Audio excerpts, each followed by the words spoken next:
Bom, nós vamos usar esse vídeo aqui do Real Crusades History, um canal que vocês podem conferir no YouTube, para contar um pouco da história de Charles Martel e o seu papel na Batalha de Tours. Aí você vê embaixo o endereço do canal. E se vocês me acompanharem aqui nessa história, nós vamos tentar descobrir por que teve tanta importância essa batalha para o futuro da Europa. Estamos falando da Batalha de Tours, ou de Poitiers, que aconteceu em outubro de 732, o ano de 732 depois de Cristo. E um dos protagonistas dessa história foi o menino que aparece aí no retrato, Charles Martel, ou Carlos Martello, né, ou Martello em português, filho bastardo de Pepino de Herstal. Pepino de Herstal já era um rei franco, mas Charles Martel foi o primeiro rei franco a unificar todas as tribos francas, né, em torno de um só ideal. É esse que aparece aí na imagem, né? Charles Martel era um brilhante estrategista e ele provou isso exatamente durante a Batalha de Poitiers, né, da qual nós estamos falando. Essa batalha foi contra o exército árabe, que já vinha numa sequência de várias vitórias. Os árabes vinham se expandindo desde a época que Maomé criou o islamismo, que foi conquistando vários povos. Essa herança cultural dos árabes saiu da Península Arábica e atravessou não só o Oriente Médio, como todo o norte da África, e conseguiu chegar até o território espanhol. E ao chegar ao território espanhol, obviamente que preocupou muitos reis europeus.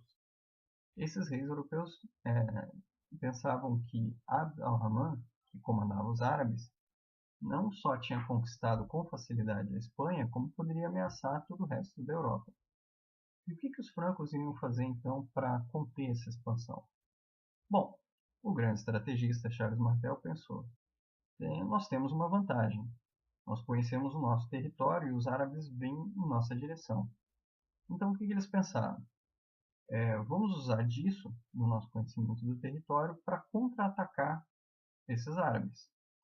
O exército muçulmano, então, na época, vinha de uma série de vitórias, tinha uma série de vantagens, né? Inclusive o domínio da tecnologia de guerra, principalmente ligada ao arco e flecha e a montar cavalos. E o que os francos tinham a seu favor era o conhecimento do território.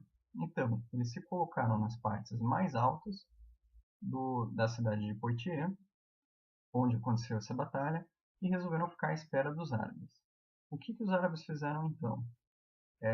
Usaram todo o seu poderio militar e com a confiança que eles tinham de estar em um número muito maior, e foram ao ataque em direção aos francos. Os francos simplesmente esperaram eles e foram eliminando o exército árabe na medida em que eles vieram chegando, né, em posição de desvantagem. Aos poucos, mas assim, muito continuamente, os francos conseguiram matar praticamente todos os árabes, que começaram a entrar em desespero. O exército, que era muito organizado, passou a se desorganizar, passou a ficar, de certa forma, estilhaçado, né, pelas forças francas, que, além de lutar em batalha, né, com bastante ferocidade, também, às vezes, eles invadiam os acampamentos árabes à noite, para não só na procura de suprimentos, na procura de pilhar, né, o que eles tivessem, mas também para libertar os soldados francos que estivessem cativos, né, até então. E os árabes, na verdade, começaram a ver que aquele exército determinado não ia ser tão fácil de derrotar como os espanhóis. O que aconteceu no final da história? Com a desestruturação do exército árabe, muitos acabaram fugindo e foram perseguidos pelos soldados francos. Esses soldados francos foram até as últimas consequências. Na verdade, a ideia deles não era só expulsar os árabes do território, mas dizimar qualquer um que continuasse vivo.